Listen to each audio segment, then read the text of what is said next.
ഇന്നത്തെ നമ്മുടെ ടോപ്പിക് രണ്ട് മോഡൽ എക്സ്പ്രഷൻസ് ആണ്. Have to have and have to be. ഇത് രണ്ടും നെസസിറ്റി, ആവശ്യം, ഒബ്ലിഗേഷൻ, ബാധ്യത, ഇതൊക്കെ സൂചിപ്പിക്കുന്നതിനാണ് ഇത് രണ്ടും ഉപയോഗിക്കുന്നത്. പക്ഷേ ഇതിൻ്റെ ഉപയോഗത്തിൽ വ്യത്യാസമുണ്ട്, മാത്രമല്ല ഇതിൻ്റെ മീനിങ്ങിലും വ്യത്യാസമുണ്ട്. അപ്പോൾ ഇന്ന് നമ്മൾ ഡിസ്കസ് ചെയ്യാൻ പോകുന്നത് ഇത് രണ്ടും തമ്മിലുള്ള have to have and have to be, ഇത് രണ്ടും തമ്മിലുള്ള വ്യത്യാസം എന്താണ് എന്നാണ്. എങ്ങനെയാണ് അത് ഉപയോഗിക്കുന്നതിലുള്ള വ്യത്യാസം, എന്താണ് അതിൻ്റെ മീനിങ്ങിലുള്ള വ്യത്യാസം എന്നാണ്. ആദ്യം നമുക്ക് ഹാവ് ടു ഹാവ് നോക്കാം. ഒരു കാര്യം അല്ലെങ്കിൽ ഒരു വസ്തു നമുക്ക് ഉണ്ടാകേണ്ടതുണ്ട്. ഇപ്പോൾ ദയ, അത് നമ്മുടെ ഒരു ക്വാളിറ്റിയാണ്, അത് നമുക്ക് ഉണ്ടാകേണ്ടതുണ്ട്. അതൊരു ആവശ്യമാണ്. അത് എന്തായാലും നമുക്കത് വേണ്ട ഒരു ഗുണം തന്നെയാണ്. അത് നമുക്ക് ഉണ്ടാകേണ്ടതുണ്ട്, ദയ. അതേപോലെ തന്നെ കോൺഫിഡൻസ്, ആത്മവിശ്വാസം നമുക്ക് ഉണ്ടാകേണ്ടതുണ്ട്. അതുപോലെ തന്നെയാണ് നമ്മൾ എനിക്കൊരു കാർ ഉണ്ടാകേണ്ടതുണ്ട്, എനിക്കൊരു ബൈക്ക് ഉണ്ടാകേണ്ടതുണ്ട്, എനിക്കൊരു വീടുണ്ടാകേണ്ടതുണ്ട് എന്നൊക്കെ പറയുന്നതും.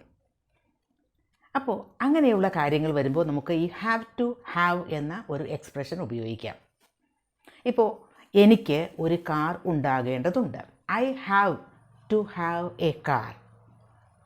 ടു ഹാവ് എന്ന് പറഞ്ഞാൽ ടു പൊസസ്, അത് നമുക്ക് ഓൺ ചെയ്യേണ്ടതുണ്ട്, അത് നമുക്ക് ഉണ്ടാകേണ്ടിയിരിക്കുന്നു എന്നാണ് അതിൻ്റെ meaning. I have to have a bike. എനിക്ക് ഒരു ബൈക്ക് ഉണ്ടാകേണ്ടിയിരിക്കുന്നു. I have to have kindness. എനിക്ക് ദയ ഉണ്ടാകേണ്ടിയിരിക്കുന്നു. അത് നമുക്ക് ഉണ്ടാകേണ്ട ഒരു ക്വാളിറ്റിയാണ്. I have to have patience. എനിക്ക് ക്ഷമ ഉണ്ടാകേണ്ടിയിരിക്കുന്നു. അപ്പോൾ ഹാവ് ടു ഹാവ് എന്ന് പറഞ്ഞാൽ നീഡ് ടു ഹാവ്, അങ്ങനെ ഉണ്ടാകേണ്ട ആവശ്യകത ഉണ്ട്. ഈ ഹാവ് ടു ഹാവ് എന്ന എക്സ്പ്രഷൻ ഉപയോഗിക്കുന്നത് പോലെ തന്നെയാണ് നമുക്ക് ഹാസ് ടു ഹാവ് എന്ന് ഉപയോഗിക്കുന്നതും. അവിടെ ഏത് സബ്ജക്റ്റാണോ നമ്മൾ ഉപയോഗിക്കുന്നത് അതിനനുസരിച്ച് ഹാവ് അല്ലെങ്കിൽ ഹാസ് ഉപയോഗിക്കുക, അത്രേ വ്യത്യാസമുള്ളൂ. ഇപ്പോൾ ഐ സബ്ജക്റ്റ് ആണെങ്കിൽ ഹാവ് ടു ഹാവ് ഉപയോഗിക്കുക. യു, വി, ദേ, അതുപോലെ ഏതെങ്കിലും പ്ലൂറൽ സബ്ജക്ട്സ് ഒക്കെ ആണെങ്കിൽ ഹാവ് ടു ഹാവ് എന്ന് തന്നെ ഉപയോഗിക്കുക. അതല്ല ഏതെങ്കിലും singular subject, third person singular subject ഒക്കെ ആണെങ്കിൽ നമുക്ക് ഹാസ് ടു ഹാവ് എന്ന് ഉപയോഗിക്കുക. ഇപ്പോൾ I have to have a car, you have to have a car, we have to have a car, they have to have, my neighbours have to have. നോക്കൂ, my neighbours have to have, അതൊരു plural സബ്ജക്റ്റാണ്. ഇനി has to have ആണെങ്കിൽ singular സബ്ജക്റ്റിന് വേണ്ടി നമുക്ക് has to have ഉപയോഗിക്കാം. For example, he has to have, she has to have, Riya has to have. Riya എന്ന് പറയുന്ന ഒരാളുടെ പേരാണ്. അപ്പോൾ Riya has to have, my neighbour has to have. അത്രേ വ്യത്യാസമുള്ളൂ ഹാവ് ടു ഹാവ് ഉപയോഗിക്കുമ്പോഴും ഹാസ് ടു ഹാവ് ഉപയോഗിക്കുമ്പോഴും. അപ്പോൾ നമുക്ക് ഓരോ എക്സാമ്പിളായിട്ട് ഇനി നോക്കാം. ഒരു ജോലിക്ക് അപ്ലൈ ചെയ്യുന്നതിന് നിങ്ങൾക്ക് ഒരു ഡിഗ്രി ഉണ്ടാകേണ്ടിയിരിക്കുന്നു. അതെങ്ങനെ പറയും? You have to have a degree to apply for a job. You have to have a degree. വിദേശത്തേക്ക് ട്രാവൽ ചെയ്യുന്നതിന് എനിക്ക് ഒരു വാലിഡ് ആയിട്ടുള്ളൊരു പാസ്പോർട്ട് ഉണ്ടാകേണ്ടിയിരിക്കുന്നു. പാസ്പോർട്ട് ഇല്ലാതെ പറ്റില്ലല്ലോ, അപ്പോൾ അതൊരു ആവശ്യമാണ്. I have to have a valid passport to travel abroad. അവളുടെ പ്രോജക്റ്റ് കംപ്ലീറ്റ് ചെയ്യുന്നതിന് അവൾക്ക് ഒരു കൃത്യമായ ഒരു സ്പെസിഫിക് ആയിട്ടുള്ള ഒരു സോഫ്റ്റ്വെയർ ഉണ്ടാകേണ്ടിയിരിക്കുന്നു. She has to have a specific software to complete her project. She has to have, നോക്കൂ, ഷീ സബ്ജക്റ്റ് ആയതുകൊണ്ട് ഹാസ്. ഇനി വേറൊരു example, they have to have a certain amount of experience to qualify for the job. They have to have, അവർക്ക് എന്താ വേണ്ടത്? They have to have experience, a certain amount of experience, കുറച്ച് experience, പരിചയസമ്പന്നത ഉണ്ടാകേണ്ടിയിരിക്കുന്നു. എന്തിനാണ്? To qualify for the job, ആ ജോബിന് qualified ആവാൻ. അപ്പോൾ ഹാവ് ടു ഹാവ് ഉപയോഗിക്കുന്നത് മനസ്സിലായല്ലോ. ഒരു കാര്യം ഉണ്ടാകേണ്ടിയിരിക്കുന്നു, ഒരു വസ്തു ഉണ്ടാകേണ്ടിയിരിക്കുന്നു എന്ന അർത്ഥത്തിലാണ് ഹാവ് ടു ഹാവ് ഉപയോഗിക്കുന്നത്. ഇനി നമുക്ക് ഹാവ് ടു ബി ഉപയോഗിക്കുന്നത് എവിടെയാണ് എന്ന് നോക്കാം. പിന്നെ ഹാവ് ടു ബി ഉപയോഗിക്കുന്നത് പോലെ തന്നെ ഹാസ് ടു ബി ഉപയോഗിക്കാം. സബ്ജക്റ്റ് അനുസരിച്ച് ഹാസ് അല്ലെങ്കിൽ ഹാവ് മാറി മാറി ഉപയോഗിക്കണം. നേരത്തെ പറഞ്ഞതുപോലെ തന്നെ I, you, we, they plural subjects ഒക്കെ ആണെങ്കിൽ ഹാവ് ടു ബി ഉപയോഗിക്കാം. അതല്ലെങ്കിൽ ഹി, ഷീ, ഇറ്റ്. പിന്നെ singular subjects, third person singular subjects ഒക്കെ ആണെങ്കിൽ ഹാസ് ടു ബി ഉപയോഗിക്കാം. ഇനി എവിടെയാണ് ഹാസ് ടു ബി ഉപയോഗിക്കേണ്ടത്?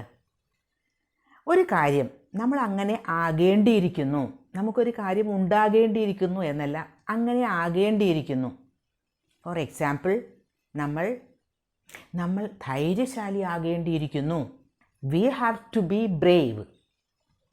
ധൈര്യശാലി ആകുക എന്ന് പറയുന്നു, ഒരു കാര്യം ഉണ്ടായിരിക്കുക എന്നും പറയുന്നത് തമ്മിൽ വ്യത്യാസമില്ലേ? അതാണ് ഹാവ് ടു ഹാവും ഹാവ് ടു ബിയും തമ്മിലുള്ള ഒരു ഡിഫറൻസ് വരുന്നത്. ഹാവ് ടു ബി ബ്രേവ് എന്ന് പറഞ്ഞാൽ ബ്രേവ് ആകേണ്ടിയിരിക്കുന്നു. ഹാവ് ടു ബി ഓണസ്റ്റ് എന്ന് പറഞ്ഞാൽ ഓണസ്റ്റ്, സത്യസന്ധനാകേണ്ടിയിരിക്കുന്നു. ഹാവ് ടു ബി കൈൻഡ് എന്ന് പറഞ്ഞാൽ കൈൻഡ്, ദയ ഉള്ള ആളാകേണ്ടിയിരിക്കുന്നു. Have to be a doctor, ഒരു ഡോക്ടർ ആകേണ്ടിയിരിക്കുന്നു. അപ്പോൾ ഒരു നൗൺ അല്ലെങ്കിൽ അഡ്ജക്റ്റീവ് ഒക്കെ ഉപയോഗിക്കാം. ഇപ്പോൾ നിങ്ങളുടെ ആരോഗ്യ പ്രശ്നങ്ങൾ കാരണം നിങ്ങൾ ഡയറ്റ്, നിങ്ങളുടെ ഫുഡൊക്കെ എന്താണ്, അതിൽ നിങ്ങളുടെ ഫുഡിൽ നിങ്ങൾ എന്ത് ചെയ്യണം, നിങ്ങളുടെ ഭക്ഷണ കാര്യത്തിൽ നിങ്ങൾ ശ്രദ്ധിക്കേണ്ടിയിരിക്കുന്നു. You have to be careful with your diet due to health issues. ആരോഗ്യ പ്രശ്നങ്ങളൊക്കെ കാരണം നിങ്ങൾ നിങ്ങളുടെ ഭക്ഷണത്തിൽ ശ്രദ്ധാലു ആവേണ്ടിയിരിക്കുന്നു. You have to be careful. നോക്കൂ, കെയർഫുൾ എന്ന ഒരു അഡ്ജക്റ്റീവാണ് അവിടെ ഉപയോഗിച്ചത്. You have to be careful with your diet due to your health issues. Careful ആകേണ്ടിയിരിക്കുന്നു. അവിടെ ആകുക എന്നാണ് അവിടെ മീനിങ് വരുന്നത്, ഉണ്ടാവുക എന്നല്ല. വോട്ട് ചെയ്യുന്നതിന് നിങ്ങൾക്ക് 18 ഇയേഴ്സ് 18 വയസ്സ് ആകേണ്ടിയിരിക്കുന്നു അല്ലെങ്കിൽ ആകേണ്ടതുണ്ട്. You have to be 18 years old to vote. ഇനി വേറൊരു എക്സാമ്പിൾ. ചർച്ചയിൽ പങ്കെടുക്കുന്നതിന് അവൾ മീറ്റിങ്ങിൽ പങ്കെടുക്കേണ്ടതുണ്ട്. മീറ്റിങ്ങിൽ പങ്കെടുക്കേണ്ട ആവശ്യമുണ്ട്, മീറ്റിങ്ങിൽ പങ്കെടുക്കേണ്ടതുണ്ട്. ഷീ ആണ് സബ്ജക്റ്റ്. അപ്പോൾ ഷീ പിന്നെ ഉപയോഗിക്കേണ്ടത് ഹാസ് ടു ബി ആണോ ഹാവ് ടു ബി ആണോ? She has to be present at the meeting to participate in the discussion. അപ്പോൾ മീറ്റിങ്ങിൽ പ്രസൻ്റ് ആയാൽ മാത്രമേ അവൾക്ക് ചർച്ചയിൽ പങ്കെടുക്കാൻ സാധിക്കുകയുള്ളൂ എന്നാണ്. She has to be present. ഇനി വേറൊരു example. She has to be patient when dealing with difficult customers. She has to be patient എന്ന് പറയുമ്പോൾ അവൾ ശീലമുള്ള ആളാകേണ്ടിയിരിക്കുന്നു അല്ലെങ്കിൽ ആകേണ്ടതുണ്ട്. She has to be patient when dealing with difficult customers. പല കസ്റ്റമേഴ്സും ഡിഫറെൻറ്റ് ടൈപ്പ് ആയിരിക്കും, പല സ്വഭാവ രീതികളുള്ള ആളുകളായിരിക്കും. അപ്പോൾ അവരോടൊക്കെ ഡീല് ചെയ്യുന്നതിന് നല്ല പേഷ്യൻസ് വേണം എന്നാണ് പറയുന്നത്. She has to be patient. ഇപ്പോൾ ഹാവ് ടു ഹാവ് എവിടെ ഉപയോഗിക്കും, ഹാവ് ടു ബി എവിടെ ഉപയോഗിക്കുമെന്ന് മനസ്സിലായില്ലേ? ഹാവ് ടു ഹാവ് എപ്പോഴും ഫോക്കസ് ചെയ്യുന്നത് എന്തിനാണ്? പൊസഷൻ, ഒരു കാര്യം ഉണ്ടാകേണ്ടിയിരിക്കുന്നു എന്നാണ്. പക്ഷേ ഹാവ് ടു ബി ഫോക്കസ് ചെയ്യുന്നത് എവിടെയാണ്? ഒരു സ്റ്റേറ്റ് അല്ലെങ്കിൽ ഒരു കണ്ടീഷൻ അല്ലെങ്കിൽ ഒരു ക്വാളിറ്റി, അത് അങ്ങനെ ആകേണ്ടിയിരിക്കുന്നു. ഓണസ്റ്റ് ആകേണ്ടിയിരിക്കുന്നു, കൈൻഡ് ആകേണ്ടിയിരിക്കുന്നു, ഹാപ്പി ആകേണ്ടിയിരിക്കുന്നു എന്നൊക്കെ പറയില്ലേ, അതാണ്. ആകേണ്ടതുണ്ട് അല്ലെങ്കിൽ ആകേണ്ടിയിരിക്കുന്നു എന്നൊക്കെ പറയാം. അത് ഒരു ആവശ്യമാണ് എന്നാണ്. To take risks you have to have confidence in yourself. നോക്കൂ, യു ഹാവ് ടു ഹാവ് ആണ് ഉപയോഗിച്ചത്. എന്താണ്? നിങ്ങൾക്ക് റിസ്ക് എടുക്കുന്നതിന് എന്താ വേണ്ടത്? You have to have confidence in yourself. നിങ്ങളിൽ തന്നെ നിങ്ങൾക്കൊരു വിശ്വാസം ഉണ്ടാകണം. You have to have confidence, ആത്മവിശ്വാസം. ഇനി വേറൊരു sentence. You have to be confident to succeed in your career. You have to be confident. നോക്കൂ, ആദ്യത്തെ സെൻറ്റൻസിൽ you have to have confidence എന്നാണ്. ഇവിടെ you have to be confident. നിങ്ങൾ ആത്മവിശ്വാസമുള്ള ആൾ ആയിത്തീരേണ്ടിയിരിക്കുന്നു അല്ലെങ്കിൽ തീരേണ്ടതാണ് എന്നാണ്. You have to be confident. ആദ്യത്തെ സെൻറ്റൻസിൽ you have to have confidence എന്നാണ്. അത് ശ്രദ്ധിക്കുക. നിങ്ങൾ നിങ്ങളുടെ കരിയറിൽ, നിങ്ങളുടെ ജോലിയിലൊക്കെ വിജയിക്കാൻ നിങ്ങൾ confident ആകേണ്ടിയിരിക്കുന്നു.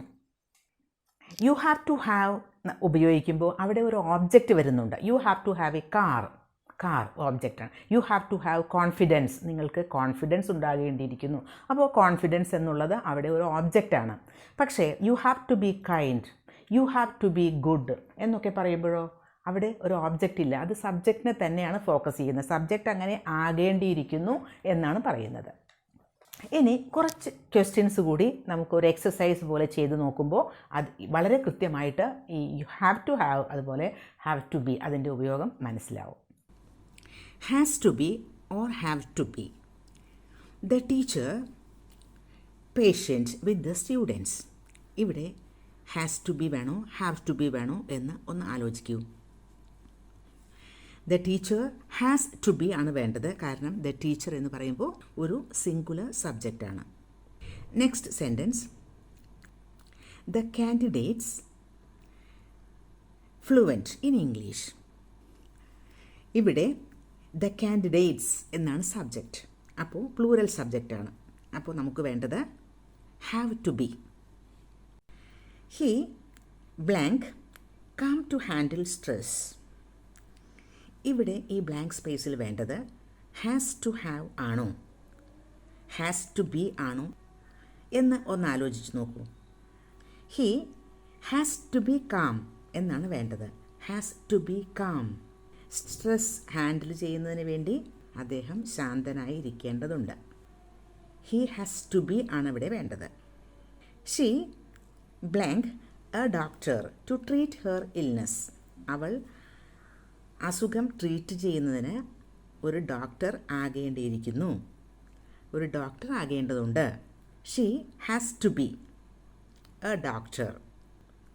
V blank on time for the meeting. We have to be on time for the meeting. She a good listener to help her friends.